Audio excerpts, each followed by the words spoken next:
Hi friends, അമ്മ മനസ്സിൻ്റെ പുതിയൊരു വീഡിയോയിലേക്ക് എല്ലാവർക്കും സ്വാഗതം. വീഡിയോയിലേക്ക് പോകുന്നതിന് മുമ്പ് തന്നെ ആരെങ്കിലും ഈ ചാനൽ ഫസ്റ്റായിട്ട് കാണുന്നവരുണ്ടെങ്കിൽ ഫസ്റ്റ് തന്നെ സബ്സ്ക്രൈബ് ചെയ്ത് ലൈക്ക് ചെയ്ത് സപ്പോർട്ട് ചെയ്ത് കാണാം.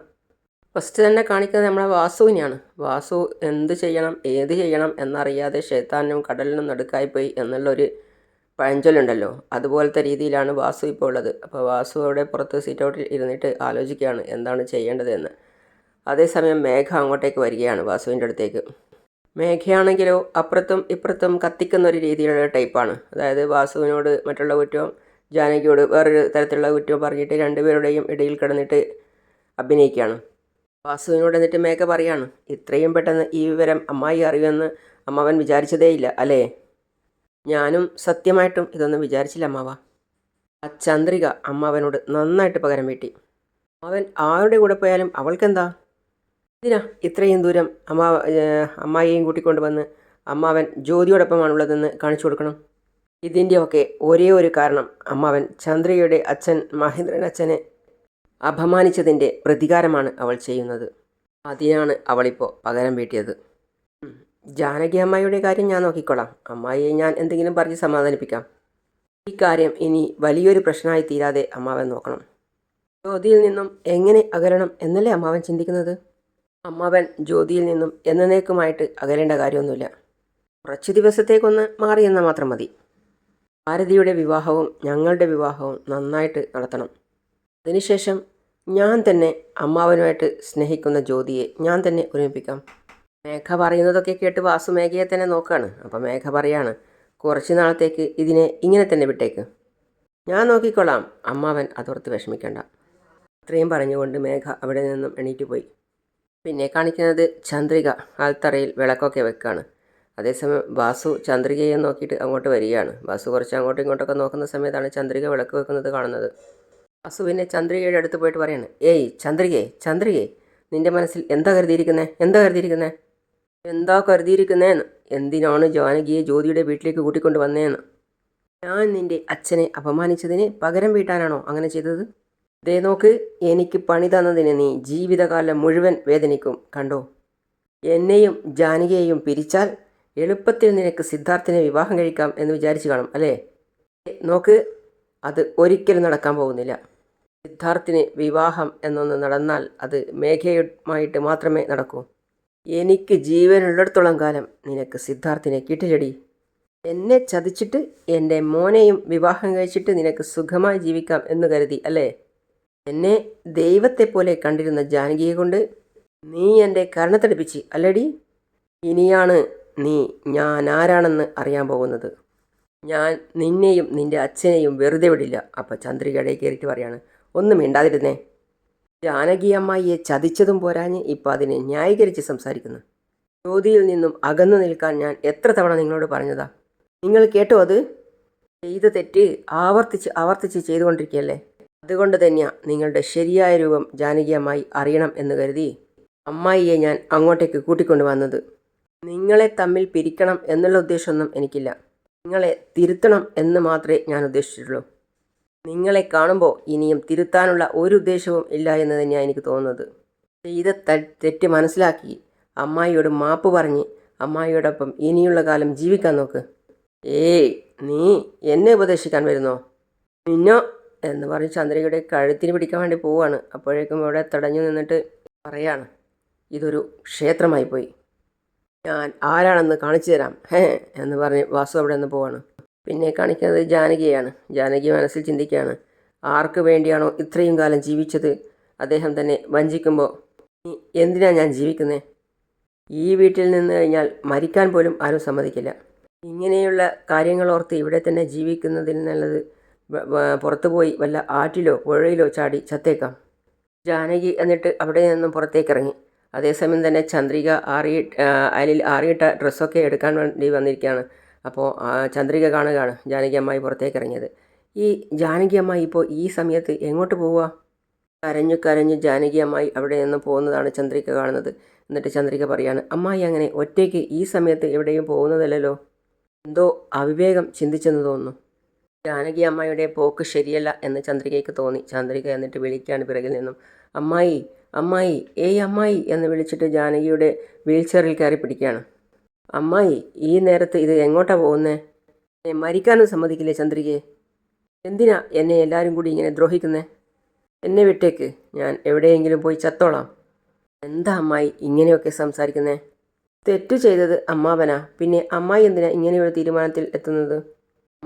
അമ്മായി നിങ്ങളുടെ മക്കളെക്കുറിച്ച് ഓർക്കണം. അവരെയൊക്കെ ആശ്രയമില്ലാത്തവരാക്കിയിട്ട് പോകാനാണോ തീരുമാനം? ആരതി വിവാഹ നിശ്ചയം കഴിഞ്ഞ് നിൽക്കുന്നു. അമ്മാവനോ ഉത്തരവാദിത്തമില്ലാതെ പെരുമാറുന്നു. അമ്മായിയും കൂടി ഇങ്ങനെ തുടങ്ങിയാൽ അവളെ ആരാ സംരക്ഷിക്കുന്നത്? പറയമ്മായി. അമ്മായി ഇങ്ങനെ ഇമോഷണലായി ഒരു തീരുമാനം എടുക്കുമെന്ന് കരുതിയിട്ടുണ്ടെങ്കിൽ ഞാൻ ഒരിക്കലും അമ്മായിയെ ജ്യോതിയുടെ വീട്ടിലേക്ക് കൊണ്ടുപോകില്ലായിരുന്നു. എനിക്കൊരു തെറ്റ് പറ്റിപ്പോയി. ഞാൻ പറഞ്ഞിട്ട് കേൾക്കാത്തയാൾ അമ്മായി പറഞ്ഞാൽ കേൾക്കുമോ എന്ന് കരുതിയാണ് ഞാൻ അമ്മായിയെ അങ്ങോട്ട് കൂട്ടിക്കൊണ്ടുപോയത്. പക്ഷേ അമ്മായി ഇങ്ങനെ മനസ്സ് തകർന്നു പോകുമെന്ന് ഞാൻ ഒരിക്കലും വിചാരിച്ചതേയല്ല. തെറ്റ് ചെയ്തത് ഞാനാ ചിന്തിക്കാതെ ഓരോ മണ്ടത്തരം കാണിച്ചത്.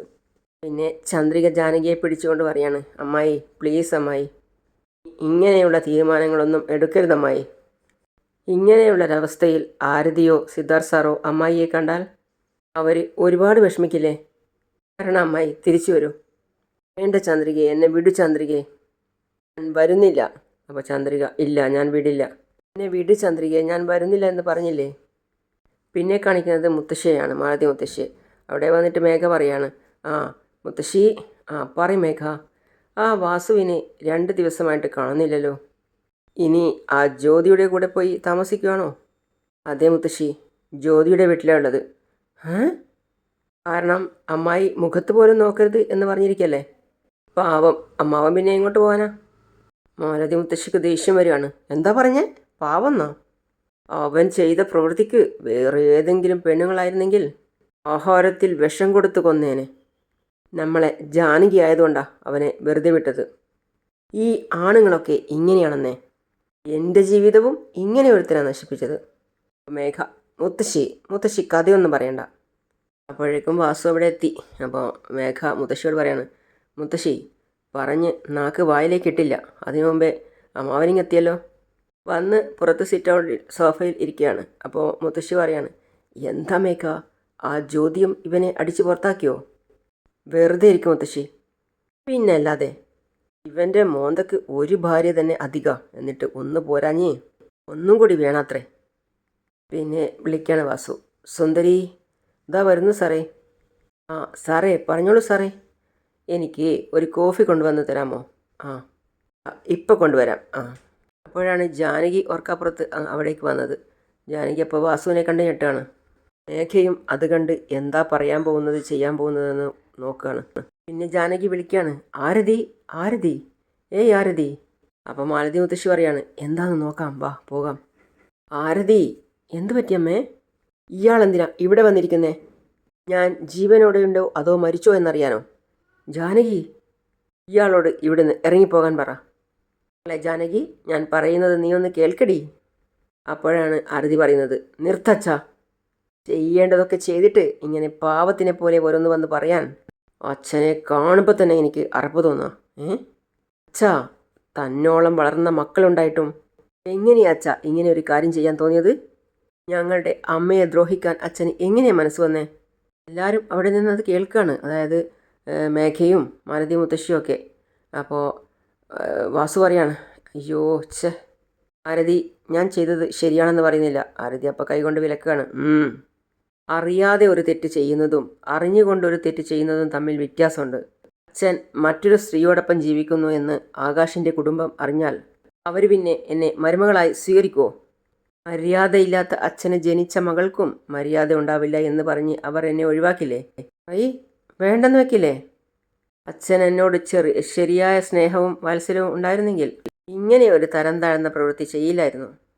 അച്ഛൻ എന്നെ സ്നേഹിച്ചതും സ്നേഹം കാണിച്ചതും ഒക്കെ എല്ലാം അഭിനയമല്ലേ? അച്ഛനെ കാണുന്നത് തന്നെ എനിക്കിഷ്ടമല്ല. ദയവ് ചെയ്ത് ഇവിടുന്ന് പോ. നിങ്ങളെൻ്റെ അച്ഛനാണെന്ന് പറയാൻ തന്നെ എനിക്ക് നാണക്കേടാ, അറപ്പാ.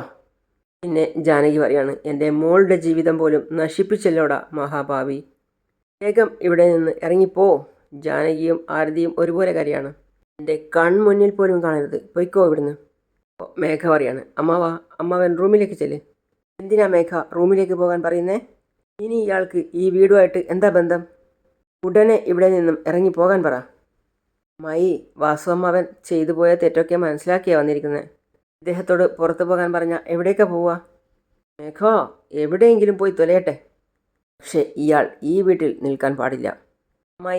അമ്മായി വല്ലാതെ ഇമോഷണലായിരിക്കുക. അവനെ ജ്യോതി പറഞ്ഞു മഴക്കിയതായിരിക്കും. ഇനി അമ്മാവൻ ജ്യോതിയുമായിട്ട് ഒരു ബന്ധവും സൂക്ഷിക്കില്ല. ചെല്ലമ്മാവ. വാസു അങ്ങനെ റൂമിൽ പോയപ്പോൾ ജാനകിയെ കെട്ടിപ്പിടിച്ചുകൊണ്ട് ആരതി കരയാണ്. അമ്മേ, എൻ്റെ ജീവിതം തന്നെ നശിച്ചല്ലോ അമ്മേ. ഇനിയിപ്പോൾ ഈ കാര്യങ്ങളൊക്കെ അറിഞ്ഞാൽ ആകാശിൻ്റെ വീട്ടുകാർ എങ്ങനെയാണ് എന്നെ സ്വീകരിക്കുക? അപ്പോഴാണ് സിദ്ധു അങ്ങോട്ടേക്ക് വരുന്നത്. പറയാമ്മേ. പിന്നെ സിദ്ധു പറയാണ്, ആരതി കരയല്ലേ. പിന്നെ ഉത്തരവാദിത്തമില്ലാത്ത അച്ഛൻ്റെ മക്കളായി ജനിച്ചതിൽ നമ്മളിങ്ങനെ വേദനിക്കേണ്ടി വരും. ഇനി അയാൾ എന്തൊക്കെ ചെയ്യാൻ പോകുന്നെന്നോ നമ്മളെ എത്രമാത്രം നാണം കെടുത്തുന്നു എന്നൊന്നും എനിക്ക് പറയാനേ പറ്റില്ല. ഏട്ടാ, ജ്യോതിയായിട്ട് അച്ഛന് അഫെയറുള്ള കാര്യം ആകാശിൻ്റെ വീട്ടുകാരറിഞ്ഞാൽ പിന്നെ എന്നെ വിവാഹം കഴിക്കുമോ? പറയേട്ടാ, കല്യാണം കഴിക്കുമോ? ജാനകി കരഞ്ഞുകൊണ്ടിരിക്കുകയാണ്. അറിയില്ല മോളെ, കുറച്ച് നാൾ നമുക്ക് മിണ്ടാതിരിക്കാം. എന്താണ് നടക്കുന്നത് അത് നടക്കട്ടെ. സിദ്ധു, അയാൾ ഇങ്ങനെയൊക്കെ ഒരു കാര്യങ്ങൾ ചെയ്യുമായിരുന്നെങ്കിൽ ഞങ്ങളെയൊക്കെ അങ്ങ് കൊല്ലാമായിരുന്നു. സിദ്ധു വിഷമത്തോടെ വിളിക്കാണ്, അമ്മേ. പിന്നെ സിദ്ധു പറയാണ്, ആരതി അമ്മയെ റൂമിലേക്ക് കൊണ്ടുപോയിക്കോ. കൊണ്ടുപോകാൻ? കരയാതിരിക്കേ ആരതി, കൊണ്ടുപോയിക്കോ. പിന്നെ മാലതി മുത്തശ്ശിയും മേഘയും സിദ്ധുവിനെ നോക്കുകയാണ്. സിദ്ധുവും അവരെ രണ്ടുപേരെയും മാറി മാറി നോക്കുകയാണ്. എന്നിട്ട് അതിനുശേഷം സിദ്ധു അവിടെ നിന്ന് ഇറങ്ങിപ്പോയി. പിന്നെ ചന്ദ്രിക അങ്ങോട്ട് വന്നിട്ട് വിളിക്കുകയാണ്, സുന്ദരി. എന്താ ചന്ദ്രികേ? അമ്മായിക്ക് ഇപ്പം എങ്ങനെയുണ്ട്? ഭക്ഷണമൊക്കെ കഴിച്ചോ? അതെന്താ പറയേണ്ടത്? വാസു സാർ ഇവിടെ ഉള്ളിടത്തോളം കാലം ഭക്ഷണം പോലും കഴിക്കില്ലെന്ന് പറഞ്ഞ് വാശി പിടിച്ചിരിക്കുക. സിദ്ധു സാർ ഒരുപാട് തവണ പറഞ്ഞു നോക്കി. ജാനകി മേഡത്തിനോട് ആര് പറഞ്ഞിട്ടും ഒരു കേൾക്കുന്നേയില്ല. അയ്യോ, ഇങ്ങനെ കഴിക്കാതിരുന്നാൽ എന്തെങ്കിലും അസുഖം വരില്ലേ ചന്ദ്രിക? സുന്ദരി പറയാണ്, അതാ എനിക്കും അറിയാത്തേ. അവിടെ ഉണ്ടാക്കുന്നത് കൊണ്ടല്ലേ അമ്മായി കഴിക്കാത്തത്. ഞാൻ ഉണ്ടാക്കിക്കൊണ്ട് പോയി നോക്കാം. പിന്നെ മേഘ മുറിയിൽ വന്നിട്ട് ജാനകിയോട് പറയാണ്, അമ്മായി കഴിക്കാൻ വരൂ. എന്നെ എന്തിനാ വിളിക്കുന്നേ? നിന്റെ ഇഷ്ടത്തിന് എല്ലാം നീ അങ്ങ് തീരുമാനിക്കുമോ? അമ്മായി, ഞാനെന്താ അമ്മായി തെറ്റായിട്ട് ചെയ്തത്? അയാളെ വീട്ടിനുള്ളിലേക്ക് കയറ്റരുത് എന്ന് ഞാൻ നിന്നോട് ഒരുപാട് തവണ പറഞ്ഞതാ. എന്നിട്ട് നീ നിന്റെ ഇഷ്ടത്തിന് റൂമിൽ കയറാൻ അങ്ങ് പറഞ്ഞു. ഈ വീട്ടിൽ എൻ്റെ ഏട്ടനുണ്ടായിരുന്നെങ്കിൽ ഇങ്ങനെയൊക്കെ നടക്കുമായിരുന്നോ? എന്നെ ദ്രോഹിച്ചവനെ ഈ വീട്ടിൽ നിന്ന് തന്നെ അടിച്ചു പുറത്താക്കുമായിരുന്നു. പക്ഷേ നീ അയാൾക്ക് ഈ വീട്ടിൽ സ്ഥലം കൊടുക്കുന്നു. ഈ വീട് നിന്റെ പേരിൽ ആയതുകൊണ്ടല്ലേ നീ ഇങ്ങനെ ഒരു തീരുമാനം എടുത്തത്? ജാനകി ഇങ്ങനെ പറയുമെന്ന് മേഘ വിചാരിച്ചതേയില്ല. പക്ഷേ ജാനകിയുടെ ആ വാക്ക് കേട്ട് മേഘ തന്നെ സ്തംഭിച്ചു പോയിരിക്കുകയാണ്. അങ്ങനെയാണ് ഇന്നത്തെ ഭാഗം അവസാനിക്കുന്നത്. അടുത്തതായി കാണിക്കുന്നത് പഴയതുപോലെ തന്നെ റെസ്റ്റോറൻറ്റിൽ അതായത് വാസുവും മേഘയും ജ്യോതിയും ഒക്കെ ഇരുന്ന് ഫുഡ് കഴിക്കുകയാണ്. അവിടെ ചന്ദ്രികയും അടുത്ത സീറ്റിലിരുന്ന് കഴിക്കുകയാണ്. ചന്ദ്രിക അവരെ കാണുകയാണ്. ചന്ദ്രിക പെട്ടെന്ന് തന്നെ ഞെട്ടുകയാണ്. അപ്പോൾ ചന്ദ്രിക ഞെട്ടി അവരെ നോക്കുകയാണ്. അപ്പോൾ എല്ലാവരും ഫുഡ് കഴിച്ച് എണീച്ച് പോയ സമയത്ത് ചന്ദ്രിക ജ്യോതിയോട് മേഘയോട് പ്രത്യേകം സംസാരിക്കുന്നു. അങ്ങനെയാണ് ഇന്നത്തെ ഭാഗം അവസാനിക്കുന്നത്. അപ്പോൾ അടുത്ത പുതിയ വിശേഷമായിട്ട് വീണ്ടും കാണാം. അതുവരേക്കും ഈ ചാനൽ സബ്സ്ക്രൈബ് ചെയ്യാത്ത ആരെങ്കിലും ഉണ്ടെങ്കിൽ പെട്ടെന്ന് തന്നെ സബ്സ്ക്രൈബ് ചെയ്ത് ലൈക്ക് ചെയ്ത് സപ്പോർട്ട് ചെയ്ത് കാണാം. പുതിയ വിശേഷമായിട്ട് വരുന്നവരേക്കും സി യു ഓൾ.